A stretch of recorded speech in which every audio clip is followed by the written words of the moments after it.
નમસ્કાર મિત્રો, શૈક્ષણિક સંસ્થાઓના શૈક્ષણિક કર્મચારીઓને વય નિવૃત્તિ સમયે સત્ર લાભ આપવામાં આવે છે.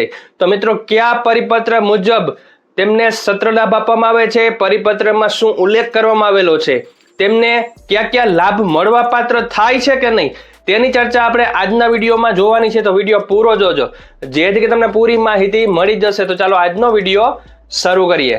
મિત્રો, આ શૈક્ષણિક કર્મચારીઓને સત્રાંતે નિવૃત્ત કરવા અંગેના જે નિયમો છે તે 1990માં પરિપત્ર કરીને જાણ કરવામાં આવી હતી, તમે જોઈ શકો છો. અને છેલ્લે એક સરપ્રાઈઝ પણ છે જે અલગ પરિપત્રમાં આપવામાં આવ્યું છે, તેની ચર્ચા પણ કરશું.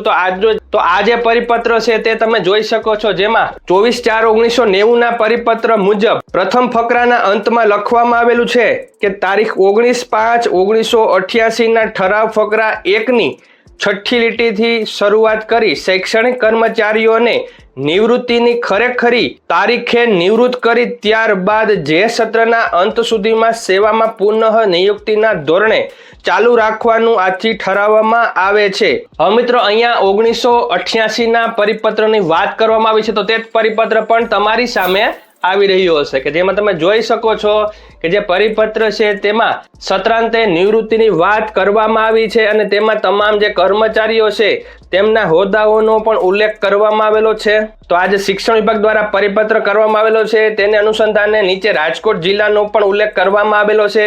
મિત્રો, આ હતી સરપ્રાઈઝ કે 1988નો પરિપત્ર પણ આપણે અહીંયા જોઈ શકીએ છીએ. હવે આગળ આ પરિપત્રમાં વાત કરતા તેમને કયા કયા લાભો મળશે કે નહીં તેની ચર્ચા કરવામાં આવી છે, તો તે તમે વાંચી શકો છો કે બીજા પેરેગ્રાફમાં લખવામાં આવેલું છે કે શૈક્ષણિક કાર્ય બજાવતા કર્મચારીઓને નિવૃત્તિ વય બાદ જે તે સત્રના અંત સુધી ચાલુ રાખવા, પરંતુ નિવૃત્તિ વય સત્રના અંત સુધી કરેલી સેવા, ઇજાફો, પેન્શન તેમજ નિવૃત્તિના કોઈ પણ લાભ માટે ગણતરીમાં લેવામાં આવશે નહીં, તે મુજબ આથી ઠરાવવામાં આવે છે. તો મિત્રો તમે જોયું ને કે જે છેલ્લા બેઝિક મુજબ આપતો જે પગાર છે તે જ તેમને ચૂકવવા પાત્ર થશે, પરંતુ જે મોંઘવારીને અન્ય જે નિવૃત્તિ સમયે મળતા લાભો તેમને એ સમય દરમિયાન એટલે કે વય નિવૃત્તિ સમય દરમિયાન તેમણે કરેલી જે કામગીરી છે તેમાં તેમને મળવા પાત્ર થશે નહીં, તેવો શિક્ષણ વિભાગનો પરિપત્ર આપણે જોયો. બંને પરિપત્રો તમારે વાંચવા હોય તો નીચે ડિસ્ક્રિપ્શનમાં લિંક આપી દઈશ, ત્યાંથી તમે જોઈ શકશો. તો મિત્રો, આજનો વિડીયો હતો એ આ અપડેટને લઈને હતો.